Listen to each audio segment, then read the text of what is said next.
Ladies and gents, we are back. We are still one man down, so we've not had a full show for over a month now because everybody's been jet setting around the world. But this is episode 125, played off the park. We're officially out of playoff contention, although we've been resigned to that fact for quite some time now. As always, I've got Liam to my right-hand side. And I've got Cal below, and we're going to run through the Seahawks result, how we're feeling about being out of playoff contention, jump into our segments and all of the rest. So welcome to group therapy, boys. Liam, how are you feeling? Yeah, kind of, it was a result that I expected in terms of the outcome, but obviously it was a bit of a pace thing, wasn't it, really, when you look at it on the scoreline. It's never good to concede nearly 40 points and not even put up double figures. Especially after the first half. Exactly, it was close. Yeah.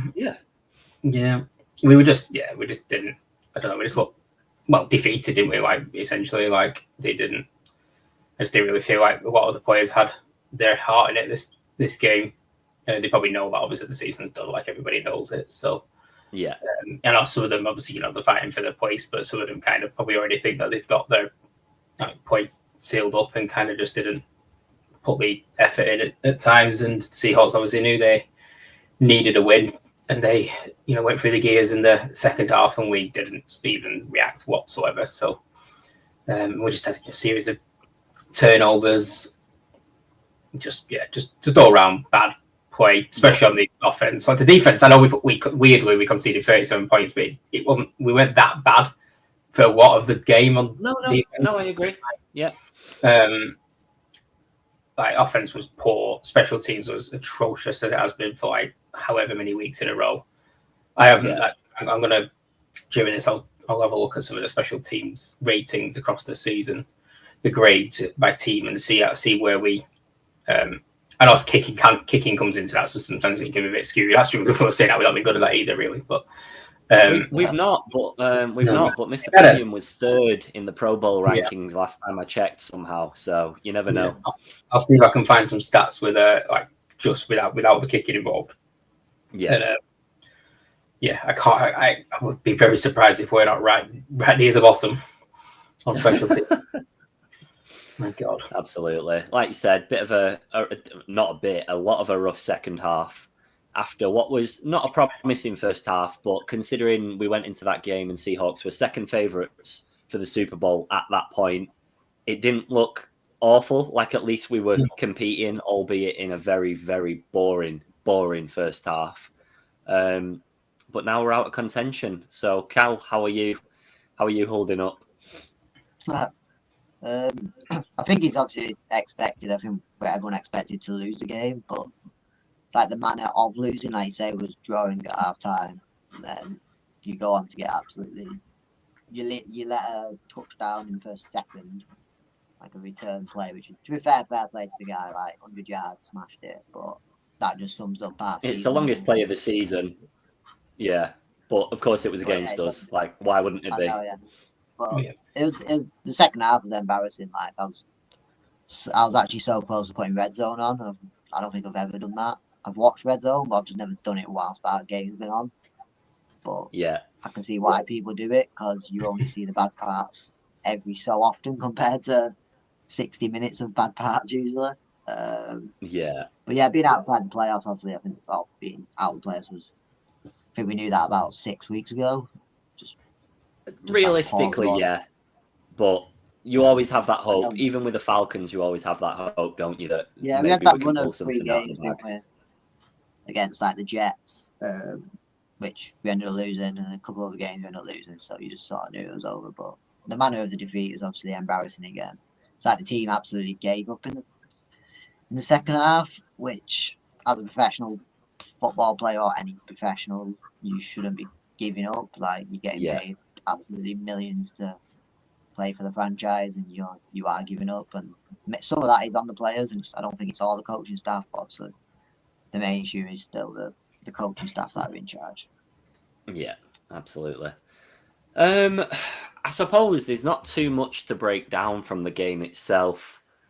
like usually we'd run through and do a full review of it, but we all witnessed, everyone watching witnessed with their own eyes that it was just a capitulation in the second half.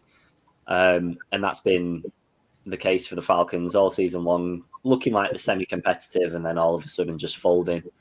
Like you said, Cal, it's just not on. Like, I'd hope to think that it isn't the players giving up, because you should never lose faith until it's over.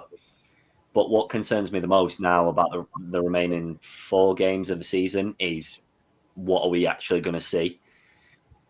Because we have nothing to play for. We've not been good anyway. We've not been excited. So I can't even imagine Zach and Raheem and co trialing anything fun. Like, rotating some players, trying some people out that you might want to keep on board next year and things like that. I just don't see it happening, especially when we still have such a heavy impact on who goes through, with us playing the Bucs next, and then of course the Saints at the end. Like, we still have an impact on this division. So for me, I think we're going to play as we've played for the last 14 weeks, really. Liam, how are you feeling about going forwards? Because obviously it's another 4 games of nothing for us. Yeah, I mean, I don't even know what we could do, really. We can't change a whole lot, can we? Only by beating the Bucs. That's about it. Yeah.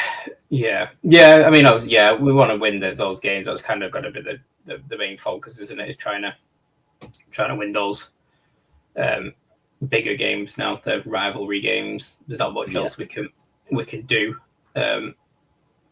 from here. Like, it's just, and I can sort of, I don't know. I really hope we can obviously get up for those games, because I know they've got nothing to play for, and I can imagine it is kind of like hard to sort of get yourself up for a game when whatever kind of happens, it doesn't really matter. But those divisional games are still going to be vital to us. I'm just a bit worried about the non-divisional games now and how they're actually going to go. Some of them were obviously tough, even when we were still fighting. So yeah, I mean, we've got the Bucs on Thursday Night Football this week, of course. So nice little prime time slot for us to potentially be embarrassed. So I can't wait for that.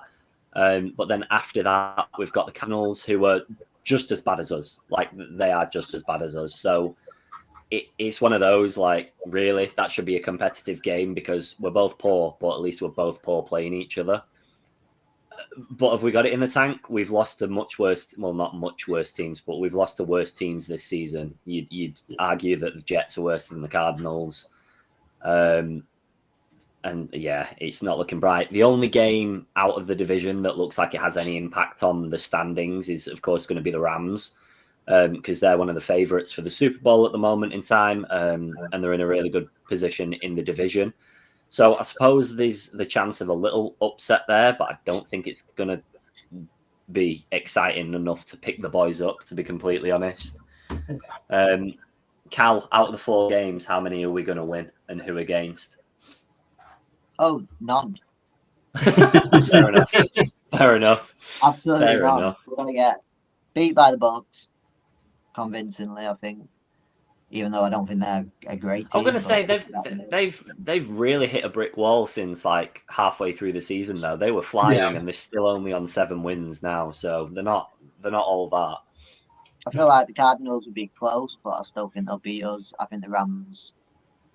But the Rams it's a weird game. One, they need to win, because obviously to get number 1 seed, and one, if they win, they put us like their second pick. They're literally playing us to get a better pick as well, which is absolutely ridiculous.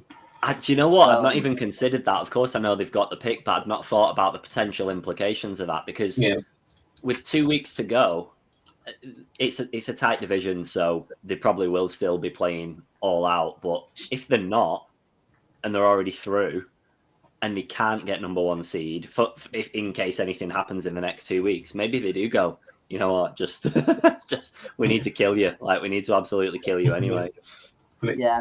So I think either way, they're gonna battle us because they need the number one spot, number 1 seed, or they're gonna battle us because we want the number 2 draft position for the season. So Yeah. Even worried a bit about the Cardinals game.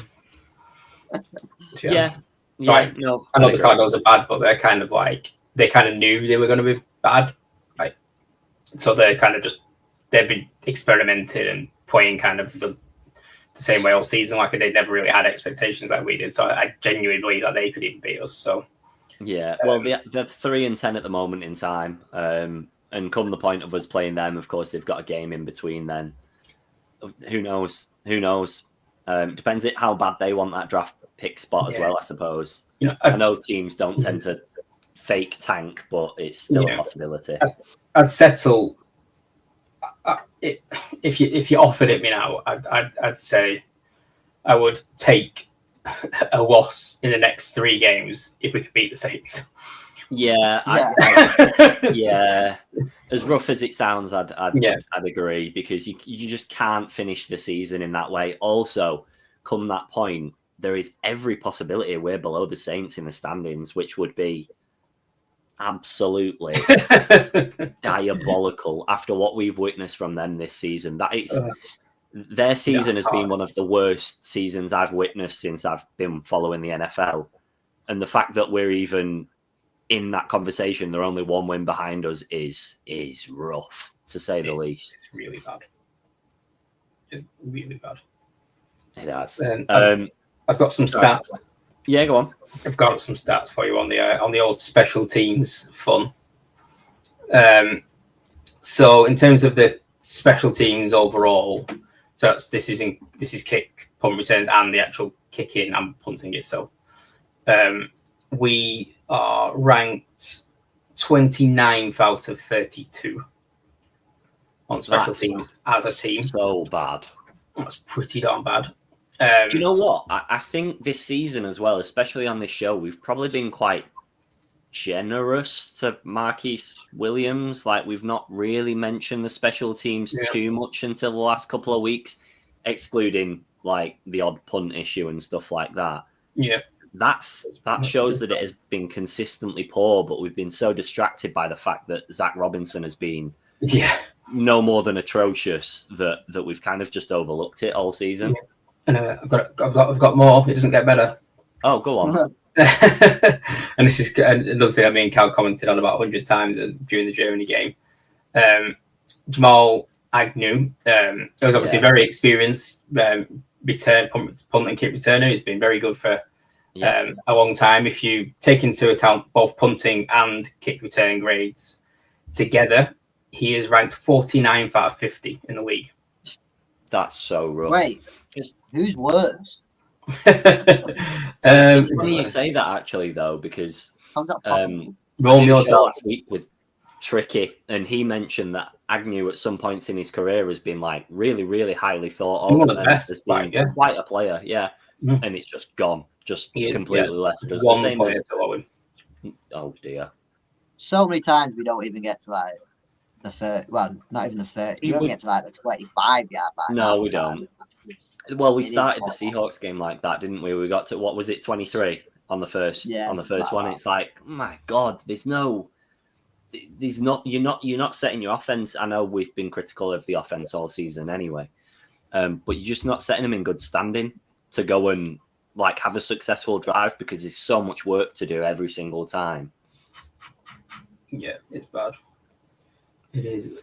Yeah, he's in terms of like the guys who've been doing punt returns often. He's bottom of that. If you just do punt returns itself, as long as he's got like a couple of decent kick returns that have kind of kept him from being bottom of both. So it's rough to talk about. It really is.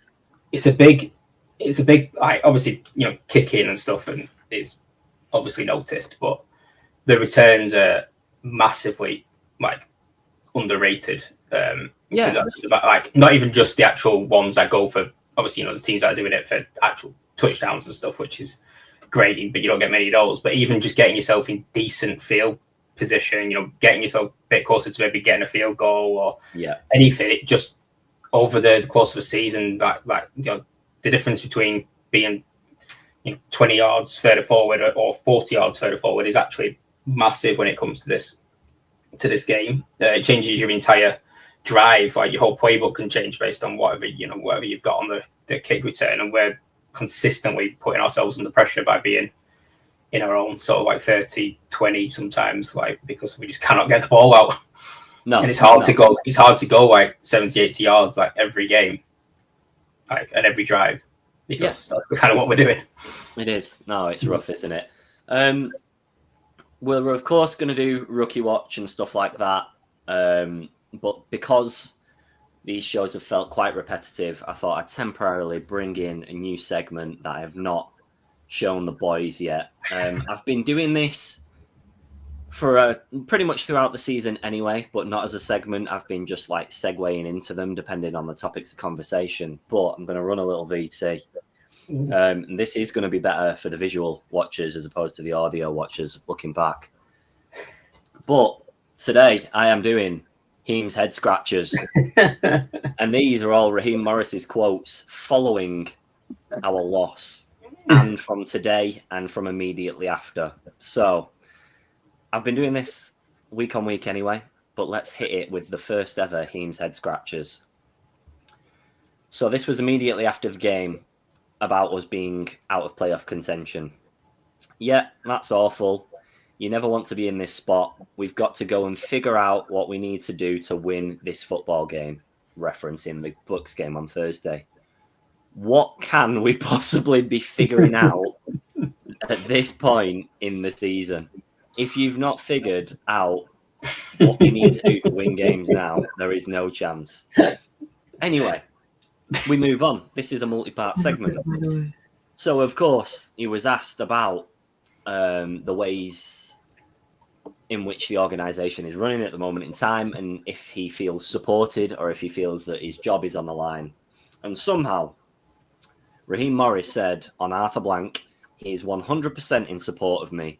Support ain't an issue. He is absolutely outstanding. Yes, outstanding for your back pocket, for your living. Absolutely despicable stuff. You get worse, don't you worry. Don't you worry. So following that, obviously the media teams and everything that heard that he is not going anywhere, your next natural question would be, so you're going to make any coaching changes? Because surely something needs to happen to win some games. And Raheem Morris said on any coaching changes that it is irrelevant at this point in the season. How is it irrelevant? Prep yourself for next season. If you're the man that's going to be in charge next season, which as it stands does seem to be what's going to happen, make the changes now so the few coaches that you do have coming in might have a little bit of a better bearing of what they're prepping for next season.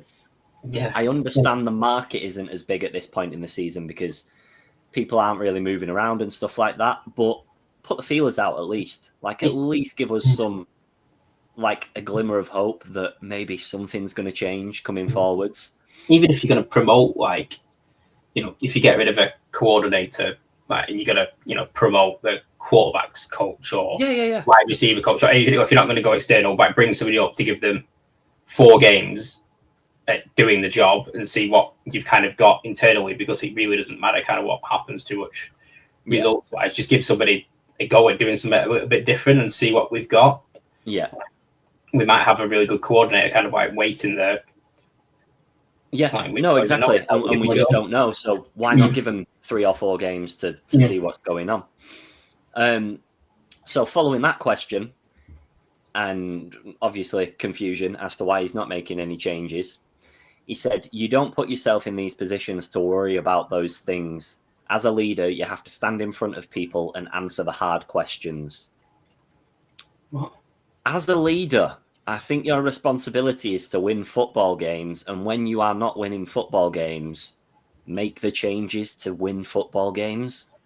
So he said his job is to answer the hard questions. Is that what he says? But he's ignoring the hard question of the coaching. Yeah. Quite literally a contradiction in back-to-back sentences. Yeah. Absolutely insane. So he's gone from saying he's secure, I'm not going to make any changes, and then when pushed on that, he said, basically, none of your business, I'm the leader here. Yeah. Yes. win some. I'm going to ignore your hard question by telling you that I'm here to answer hard questions. Yes, yeah, exactly that. And then the final one, which is very find a way esque, if that makes sense, is that he said when asked about the third down issues in that game, because of course previous to that game we'd made 11 out of 12 third down, we'd at least got points out of it, so that's not too shabby.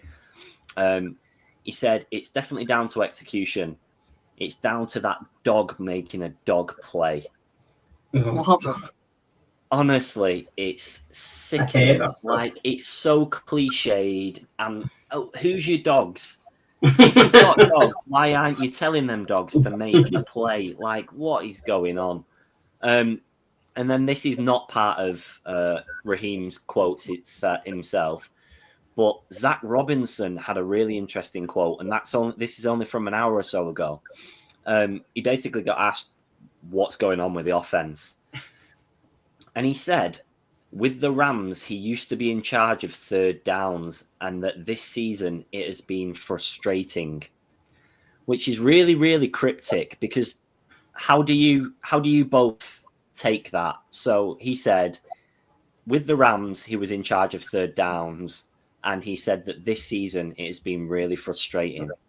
Because I know how I perceive that, but before I spill, would you like to share? It sounds like he doesn't do third downs, but as a coordinator, he definitely does third downs. Like, surely, like Raheem might pick one or two, but surely he does the third down. Even more so on the basis that Raheem is a defensive coordinator by trade.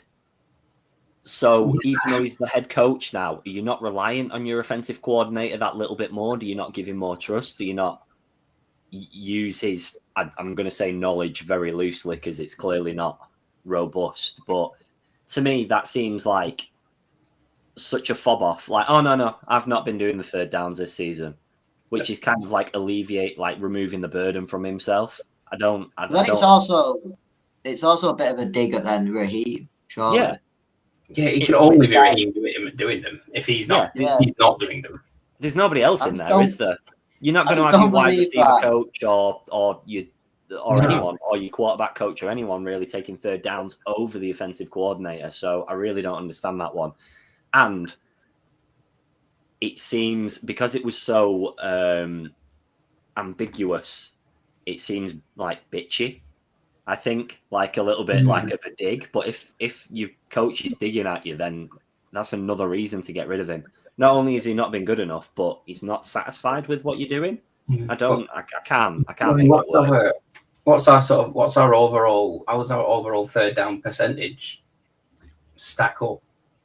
I'm not gonna lie, I'm not too sure. I'd be shocked if we're not middle of the pack, because early on in the season we were okay. Then we had a shocking spell, and then before the Seahawks we were 11 for 12.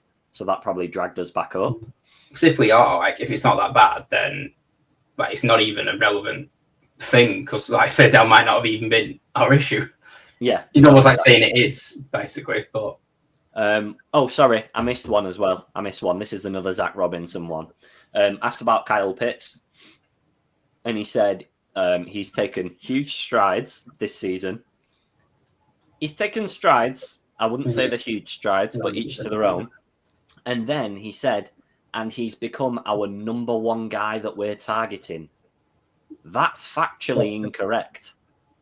Like, that is factually incorrect.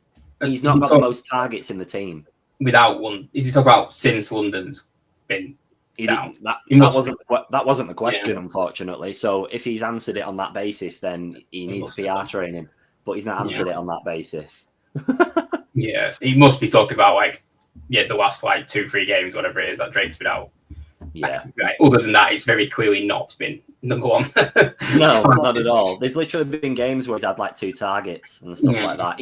Even when London's in the team, surely you spread them targets anyway. Surely that's what a functional. You should do, especially to somebody who's supposed to be as much of a threat at the time position as he is in terms of his skill set.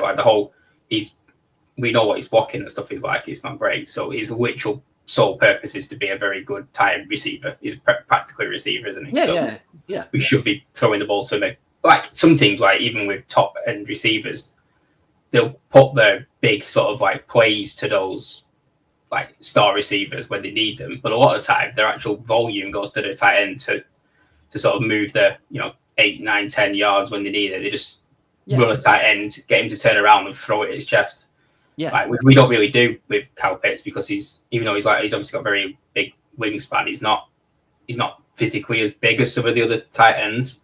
No. So we use him like over the top a little bit more, don't we? Which kind of like I think that limits us a little bit because like a lot of the tight ends are just the big bulky guys. When they turn around, quarterbacks can't actually get around them because they're so stocky. Yeah. You look at people that we've had over the last handful of years that have we've maybe taken in a well past the top of their game, but even people like Hayden Hurst and stuff like that we had. Yeah. He offered that exact thing. Obviously, he was a better blocker and stuff as well, but it was much more direct to him than floating balls over the top, like we're treating him like a receiver. But you'd also think that caters to Kyle Pitts because of the skill set you just mentioned, Liam. Surely, if we're treating him like a receiver, he should be getting just as many receptions or a spread of the receptions as well. So I'm flabbergasted by that one. However, I digressed a little bit from my original talking point. So that was the first ever Heem's head scratchers. And a lovely little imagery there if you are a visual watcher. If not, it's Raheem Morris in a superhero costume and the front of his fit says "Find a Way." So moving on, probably away from that a little bit. Let's try and lighten the mood. So, Liam, have you got any rookie watch contenders for the week? Yeah, I've got our rookies, which kind of isn't a great discussion point this week, but I can discuss them. I'll briefly go over them, and I have got one rookie that I will point out, which is let's do it. Well, that's on topic of discussion, should I say? Somebody that I wanted to pick for a while. So this is a good time to pick him, and you'll see why.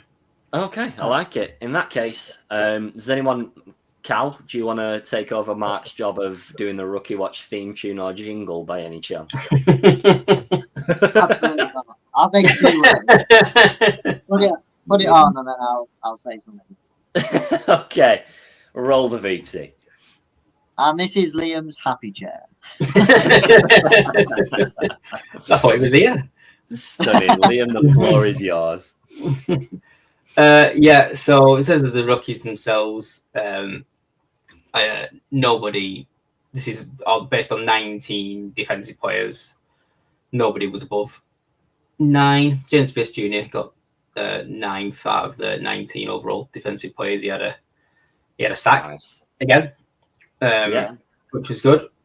And then Jalen Walker had a very sort of. I don't think he made it.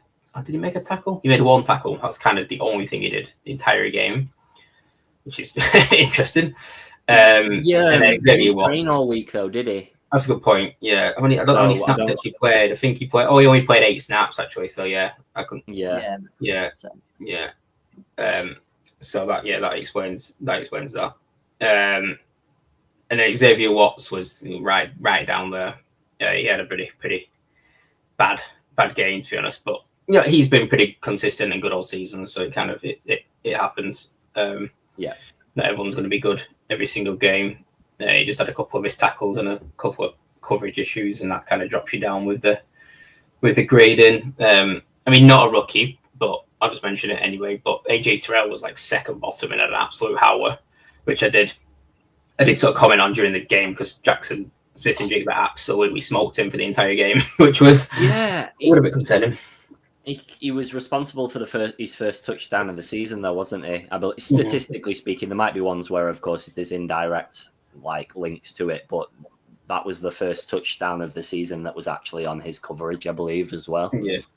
He had a really poor game by the grades, but he's not been bad this season or anything. So no. Other than that, there's nobody else got any real snaps or anything of note.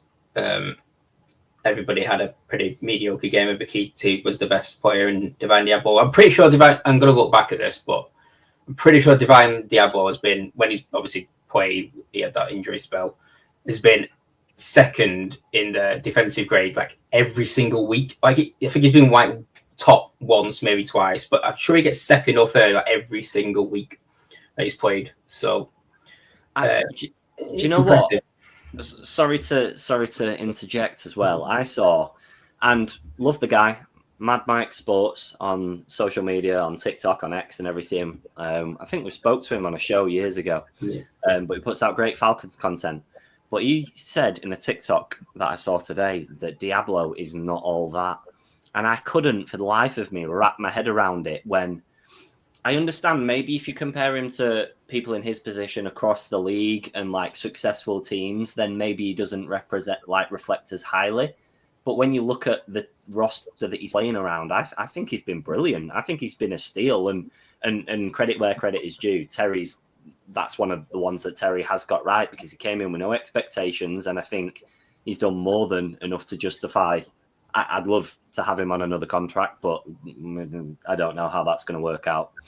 Yeah, he's been very. I mean, I just had a quick look while you were saying that, and in terms of the defensive grades for the linebacker position specifically, he ranks 10th in the entire league this season, which is how can you discredit like, the guys that are above him are like elite. The guys, yeah, like so he's been right up there. I mean, he's above like Roquan Smith, Mario Davis, Dre Greenlaw. He's above all of those guys, and they're top players as well. So, like, obviously, if you look at his entire career, like his grades are not. Yeah, but he's not great. But this season, which is the only season he played for us, is very, very good. And we can only take him for that. Like, we can only take him for what we've seen. And even though it's been an abysmal season, he has been one of the very few players that can probably hold his head high within reason. Yeah, his run defense has been like right up there as well. I think he's. I'm not sure exactly what position he's in, but he's right up there, and he's consistent on every single like defensive grade that you could have. He's good on them all. Yeah, like and. There's nothing more you can really ask other than that. No, it's not sure what that is. Bit of a harsh one. So with bated breath, Liam, we await your rookie of the week or rookie so far in the season. Yeah. So I've been looking at this guy for a while, and I just thought this is probably the best week to pick him because of certain things that went on. But it's Nick Emmangiori from the Seahawks. yeah, fair enough. He's just a very good player. Like he was all over the place against us. He's like, I don't even know who he reminds me of, but he just can do basically everything from the safety position. Like he's just a really fun player, and I can't remember the exact sort of stats he had against us, but I remember he got like a interception and a fumble recovery or a force. He did something to do with the fumble as well. I can't remember whichever one it is, which is pretty good going. He's just a very good player. I wish he's one of those safeties that can just change an entire game, basically. He got a sack as well. Did he get a sack or he got a hit? I think he absolutely laid out Cousins at one point. I'm very sure he did. So yeah, it's a shame that it was against us because I've been watching him. I thought he just needs to have that kind of one game that was like where I remember it. He did against us. We gifted that to him. We gave it on the plate. So yeah, he's my pick. I do think he's going to be one of the best safeties in the league for the next sort of 5, 6, 7 years. I just think he's got that kind of versatility as a player. So yeah, he's my pick. I mean, I'm sure I've picked a couple where they've been playing against the Falcons, probably because people have good games against the Falcons. Yeah, yeah. I was going to say, do people have good games against us though, or do we just make them look like they're performing the same and we're just so bad? Yeah, probably. Yeah, we're definitely good at padding stats. Yes, 100%. Well, that's your Rookie Watch roster filling up nicely, so I will roll the Rookie Watch VT.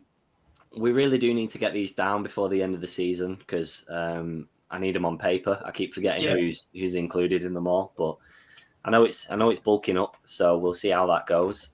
Just a quick jump into the comments. Got Daniel watching. How's it going, boys? Being better, pal, to be completely honest with you, but thank you for asking. And as always, Dino, good evening. There's nothing good about it, mate, but thank you very much again. Typically, we'd go on to talk about what we want to see against the Bucks or the upcoming game. Has anyone got any? I was going to say, the fact that it's fallen on Thursday Night Football, which means it's like a 1 a.m. kickoff or whatever it may be for us, kind of nice because you feel less guilty if you don't watch it. Whereas if it's a 6 o'clock game on a Sunday, you're like obligated to watch it no matter how rough it's going to be. Liam, are you staying up? No, well, I as you probably aware, when I start messaging at ridiculous o'clock in the morning, I usually message about just 8:45 when I've finished. Finished the game. So I on the Tuesday and the whatever other day it is, and the Friday, I get up early and watch not just us, but whichever game it is, I always watch it in full on the morning. So I will be watching it in full at like 6 a.m. or something like that. I'll avoid the result. Like Carl's always impressed that I can manage to avoid the result. It's so impressive. Honestly, for anybody that doesn't know, Liam has this sensational talent. So despite being 1/4 of this page and being an admin and having access to all the socials and everything like that, let alone Sky Sports and NFL and all those apps and stuff, he somehow finds a way to not hear a peep from all of us until first thing in the morning when he's fully watched the game and there's probably 200 messages in the chat about the late night game on whatever day it is. It's incredible, mate. I don't know how you do it. I buckle so quickly. I've tried to do it before, and honestly, within like 10 minutes of the game kicking off, I'm like looking at the score when I'm half asleep. It's impossible. But it's better for your welfare. I managed to, before I went to Luxembourg, I managed to get up I got up at like 3:30 or 4 a.m. Downloaded the game to my iPad, avoiding the result to watch it on the plane. That's incredible. I bet you wanted that plane to do something really bad. Yeah. How many pints has the pilot had? Please tell me it's over 10. I was just watching it like I couldn't. Obviously, you can't even. I can't even like go anywhere or slam anything when I'm on the plane. Otherwise, I'm not getting arrested on the plane. Yeah. Yeah. So we'll try and do this segment, but it will be much shorter than normal. Cal, what do you want to see against the Bucks? Like, do you want to see fight, or are you expended now? Are you done? Honestly, I would love to see a fight if they actually kicked off in the middle of the game. Oh, a literal fight. Okay. I think an actual fight would be class. I think that's what they need at the moment. At least I'm going to get battered. I don't care who wins. Just absolutely batter each other. Yeah, I think that's the main thing. They've just got to. They have got to show fight. Like they have, the season's over. I think every Falcons fan would rather the Panthers get to the playoffs than the Bucks, probably. Yeah, I agree. Any of them really have a chance of winning it. I don't think any of them are good enough. No, I think our fair play to the Panthers, but like they didn't even play this week and they won this week in our division. Completely. Incredible. Honestly, like fair play to them if they get to the playoffs. They've been probably the surprise team, even if they didn't reach it, but they still made 9 wins. I think they've got to be like one of the surprising teams of the season. If they ended up on a winning record, even if they didn't make the playoffs, because just the way they've been. But yeah, this Thursday, I'm definitely not watching it. 2, I might watch the 10-minute highlight if I can be bothered.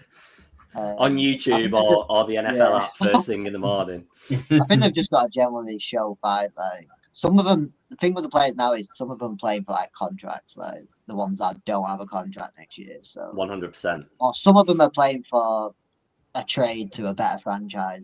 Well, yeah, but it's irrelevant which way, isn't it? They're putting themselves in the shop window either for a new contract from us or for, like you said, probably in their preference to move elsewhere because move somewhere else. I don't think they'll want to run this back next season. No, it's just been another poor season.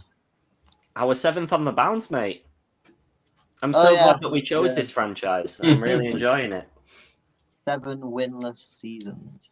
Yeah, I mean, if it was 8, I think people could blame us for like bad voodoo or something like that. But because it's 7, the losing streak had already started. So yeah, that's no benefit.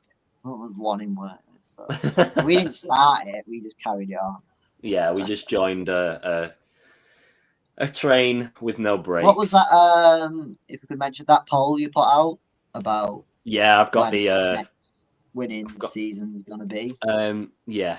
In fact, I'll do that next. Liam, give us your Bucks thing, and then we'll move into the couple of polls that I put out. What do I want to say? I mean, 5. We also want to see a 5. Five, might as well.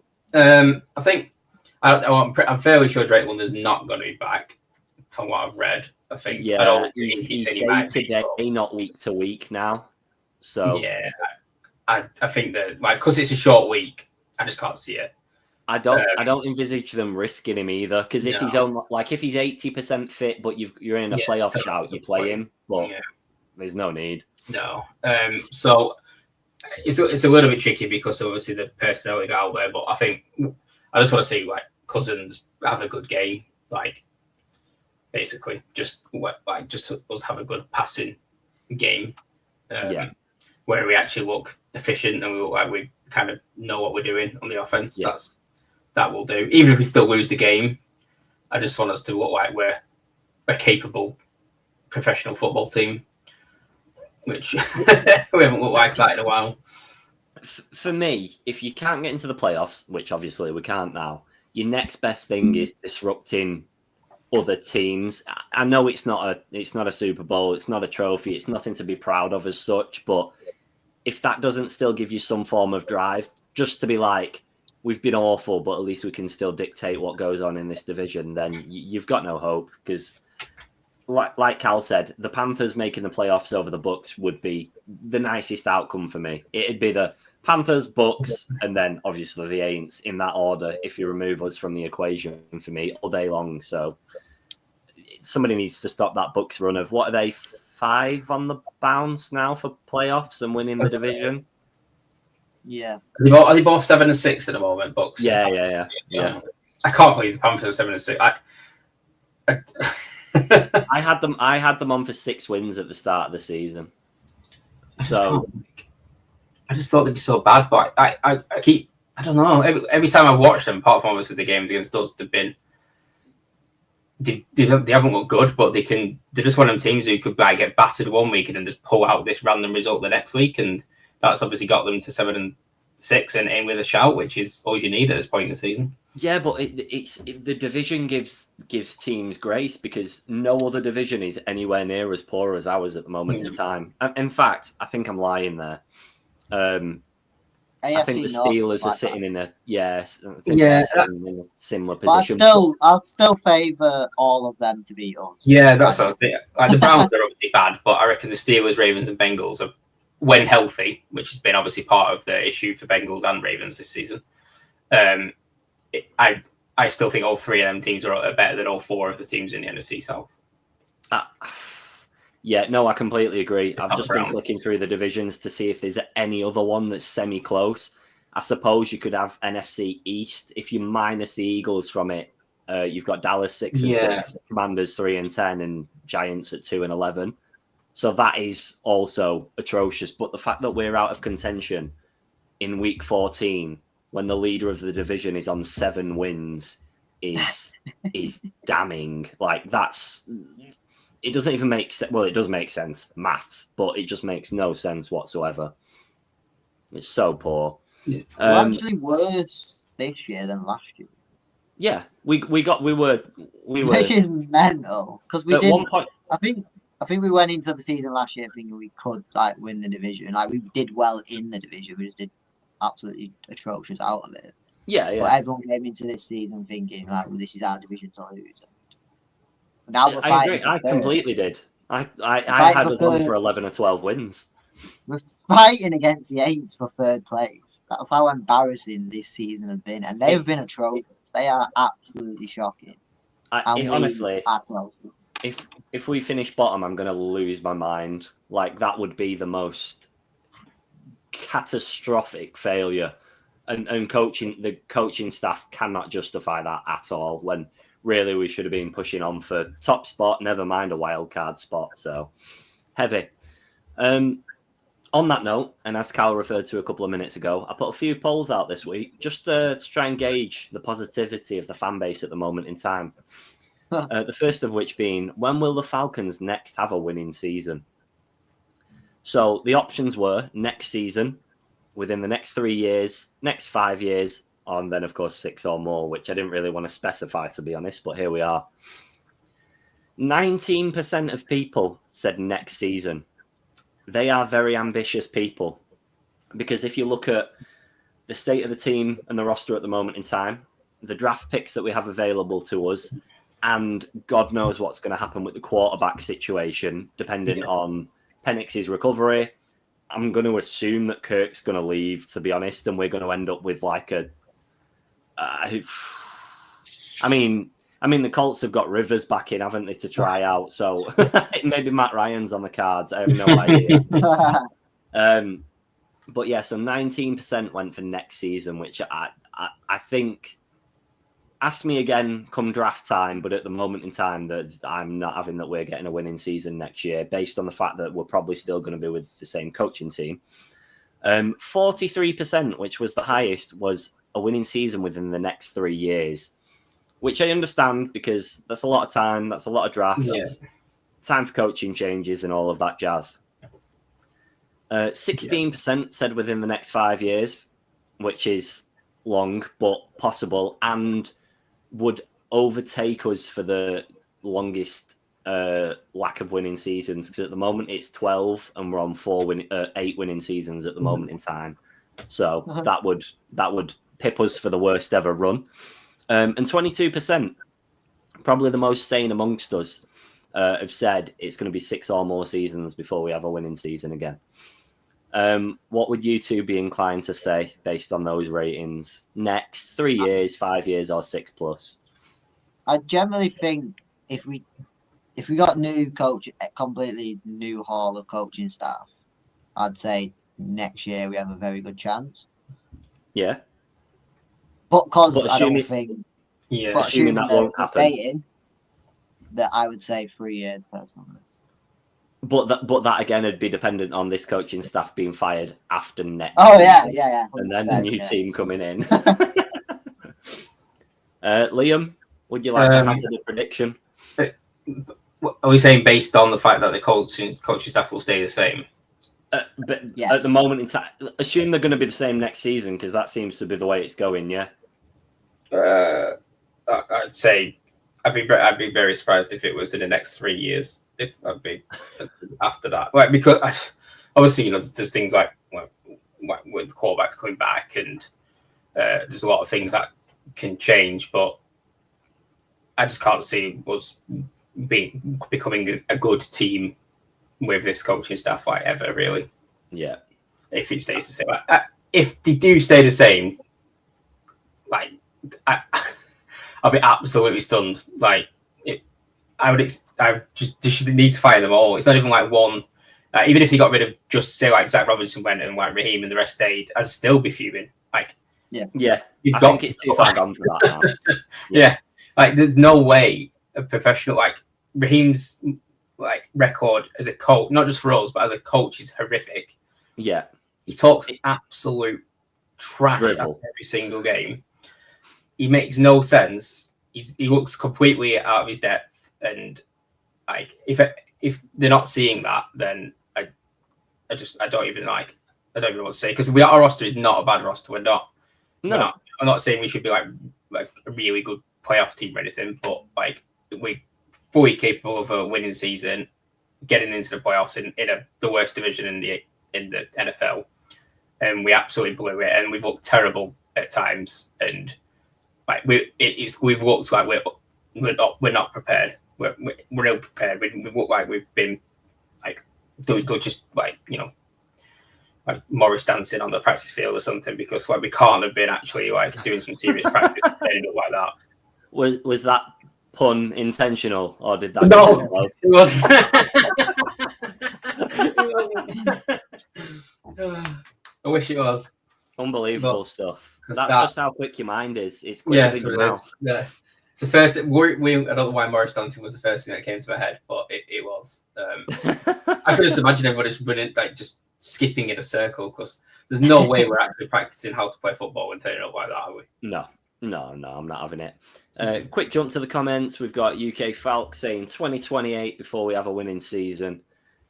So I suppose that's a nice little balance between the 3 and 5 year range, depending on how that goes. And he also agreed with your sentiment there, Liam, saying I don't see how we can possibly keep Raheem. Don't be uproar. Like surely, like the people are like furious that he's still there now. If he's still there next season,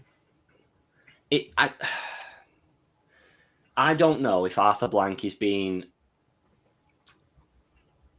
smart by waiting for the season to end and seeing what coaches are looking for a head coach role, whether that's a promotion from an OC or whether people get binned off and maybe trying to steal someone from a team that's not been that successful but has still got talent, or if he's just so nice of a bloke that he's just not got the bottle to pull the trigger. I can't decide which it is. I don't know if he's being smart or if he's being naive, and that's probably the most damning statement I can say of Mr. I would have Blank. liked to see like a coordinator change would have been what I think we at least should have seen by now. I could sort of like keeping Raheem on and not changing that, because that's a little bit different. Obviously, to promote somebody as like a coordinator or whatever, like is one thing, but to try and get a head coach mid-season is difficult. And then kind of like if it's a temporary thing, and then you have to go out. You know, you have to get rid of him and go out and get another if you want. I can understand maybe keeping Raheem, but if he keeps Raheem after the season, I cannot. Yeah, there's no justification, is there? Yeah, I think that's why he's still there now, just because of the whole. It's difficult politically, and it's not that it's difficult to get people mid-season and stuff like that. Obviously, there's free agents out there that we could have got that would have been fine, but there might be more. Might be a bigger pool of coaches available. After season, coordinators might declare that they want to be a head coach, and you hear stuff in the media and whatever. But like, if he doesn't get rid after this season, no matter even if we were all 4 games now, I'd still get rid of him. It doesn't. I don't. Because it's not been good enough. Yeah. It wouldn't be a big enough statement for me because it's still a losing season, and you're winning games where nothing is on the line. We need to prove that we can win games when everything is still on the line. So it makes. I don't get it. Yeah, I don't get it. Rough. It is a rough time to say the least. Valid by UK Falk again. He said, I think it's just we have nothing to achieve by making a change now. No point in appointing an interim. I get that. Like we said, the pool is smaller. People might declare.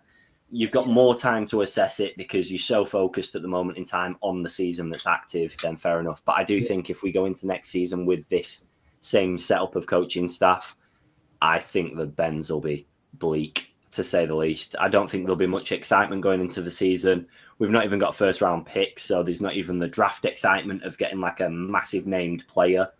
I don't even know where we go from here, to be completely honest. It's rough. It's rough. Has anyone else got any Falcons points they want to cover?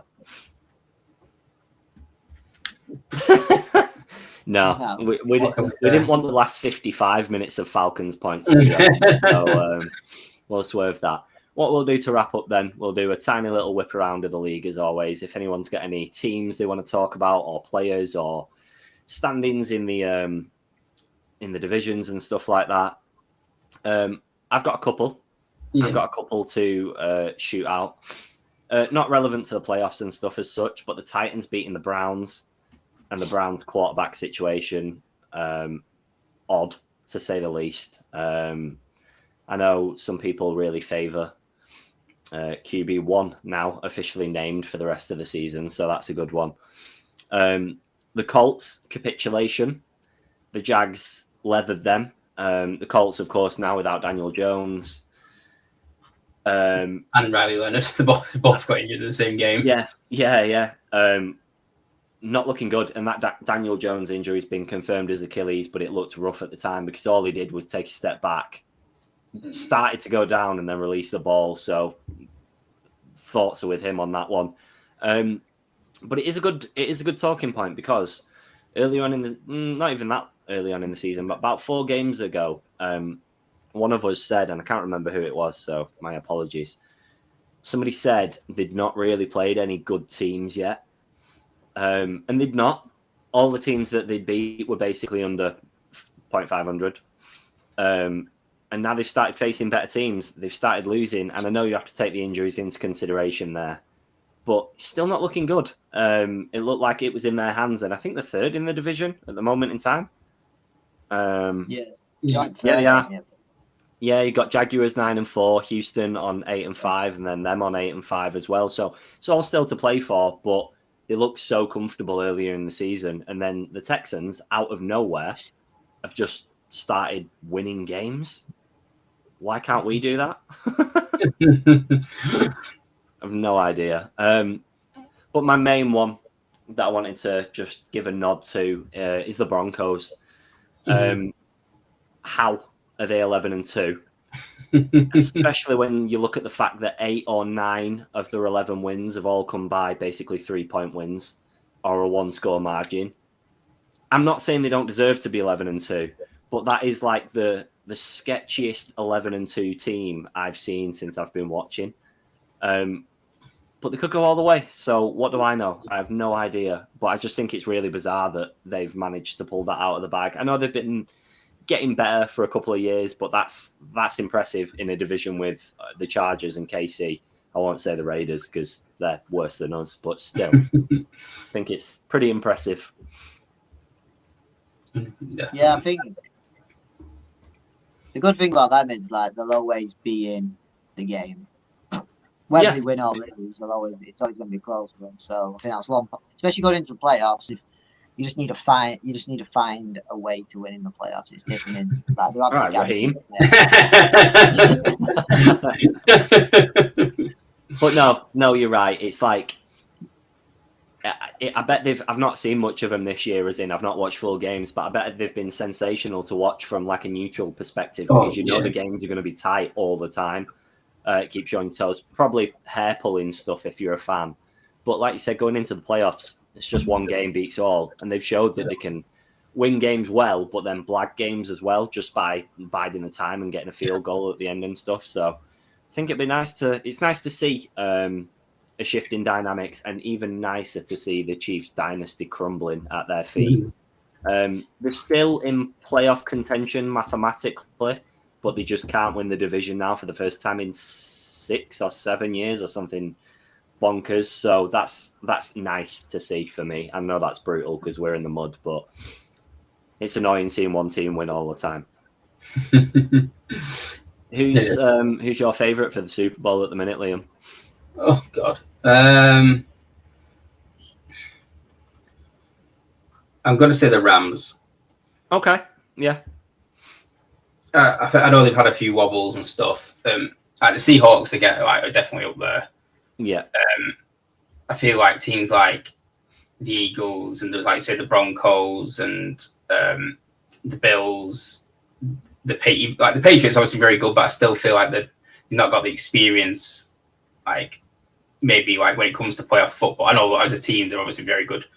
Playoff football, but like the quarterback and the running back and they've got a lot of young players that maybe could falter under that high pressure in the playoffs. So that's kind of why I'm kind of leaning away from them a little bit. But I feel like your Sam Darnold, obviously the Seahawks again. He's obviously had a great season, but again he's not had that experience of winning a lot of games in the playoffs. I don't know if he's ever won a playoff game. I'm not sure. I assume not. Yeah. And then again, the Broncos kind of just look good, but so up and down. Like anything could happen. They could get blown out in the playoffs, so they could win easily. Like that's kind of like where they're at. I just feel like because of the Rams, they've got obviously Sean McVay, they've got Matthew Stafford, who's done it before. They've got a lot of experienced players. I feel like they were the most settled team in the playoffs. Yeah, I mean, I don't think they're not even top of the division right now, are they? Because of the Seahawks, but no, they're first seed at the moment, I think. Are they both? I can't remember who's both. Whether the Seahawks are top of the division or whether the Rams are. I can't remember. But they both got very good records, I think. I've lost it. No, yeah, they're both 10-3, so it must be divisional. Yeah, both must be because they're from the same division, but they must be 1 and 2 in the. Yeah. Which is wild. Yeah, which is crazy. So yeah, I'm going to go with the Rams. Nice, right I like that. Their first seed in the NFC at the moment, with the Seahawks in 5th, because obviously it's a wild card spot at the moment in time. Cal, who are you leaning towards at the minute? I know you put Green Bay on at the start of the season, so are you sticking to your boys or any other thoughts? Yeah, I still think. Yeah, I'd probably say the Rams are slight favourites over Green Bay. AFC side, like you say, I think the Patriots have been surprising, but they have been good and been winning. Broncos win games, obviously, within 3 or 4 points every time. But like I said, that obviously can work in the playoff. I'll go with Green Bay just because I want to win a couple of £100. I'll make my Super Bowl 9. I think the 49ers are quite I think they'll get the playoffs. I think they're strong enough. But they've just been sort of gliding along as well, picking wins up. And Purdy's back as well now, the last couple of games. I don't think you could write any team off in sort of that division. I do think they'll get all 3, the 2 wildcard spaces in that division. But I mean, like the 49ers are 6th seed. It's mad that like the Lions are on 8 wins and not even in the playoffs at the moment. And it is. That's rough, isn't it? It's rough to look at that. I think they're overlooking. Like Chicago Bears are they're 9 wins, I think. Yeah, and they're 7th seed at the moment in time as well. So they hypothetically would be playing Green Bay if it stayed as it was. It's going to go down to the last, obviously, all the divisional games in the last game of the season. So I can imagine it going down to that with them 2 divisions, especially. Obviously, I was only 1 team, and then the other divisions, obviously, 1 team as well. So it's an interesting one. Yeah, be an exciting end to the season, I think. Not for us because we're not very good. I mean, at least it's taken away our nerves and frustration now. I'm not saying I'm not going to be disappointed if and when we lose any of the next 4 games, but there's nothing to play for now. We've just got to take it on the chin and go again next season. I can start to enjoy the other football games that little bit more now that I know that we're not in the running. I do think it's interesting that neither of you mentioned the Bills at any point. I know they're not what they were last season. They're like 6th seed at the moment in time on the AFC side. No thoughts for them. Someone good consistently. They're definitely a threat with the team, with the players that they've got. But I don't know. I just feel like they've had so many periods of games where they've just not looked good. And it only takes it. If you have 1 or 2 quarters off in a playoff game, you've got to be against a good team. Yes, that game could get out of hand and they could lose it. So I do think they might get to the championship game again or something like that. But I don't know. It's going to be what's going to be interesting is the Chiefs. If the Chiefs are not there, that just changes the whole of the AFC because we're just so used to the Chiefs being there. I agree. I think if the Chiefs scrape it, which at the moment in time they aren't, but if the Chiefs scrape it, you can see them going and winning it. Yeah, you can see it. Because that's just what the Chiefs have done for the last 6-7 years. They've just been that team. Yeah. I do think they've lost the fear factor, but that changes in the playoffs, doesn't it? It's a completely different format. So we'll see. But no, it's interesting. It's frustrating that we're not part of the pack, but it's good to see as a neutral, and I'm sure there's going to be some lovely playoff games come New Year. Yeah. And hopefully a nice little Super Bowl for us all to watch, hopefully together. All going well. Yeah. come end of January, February. So, boys, I think on that note, it's probably an appropriate time to wrap the show up because I don't dare gravitate back to the team that we actually support. We play the Bucks on Thursday night, but of course, we do shows at the start of the week, so we won't catch you all again until Monday or Tuesday next week. But thank you all for watching. As always, you can drop us a follow on X, Facebook, Instagram, all over the place. And then I'm not going to do Mark's sign off, but you can catch this back on YouTube straight after the show finishes if you join late.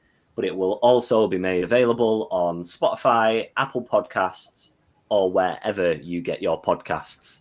I'm pretty sure my mic did not cut out then, so we'll take that as it comes. But thank you all for watching. Thank you for listening to us vent and getting involved in the comments, as always. We'll be here next season. We chose this team for better and for worse.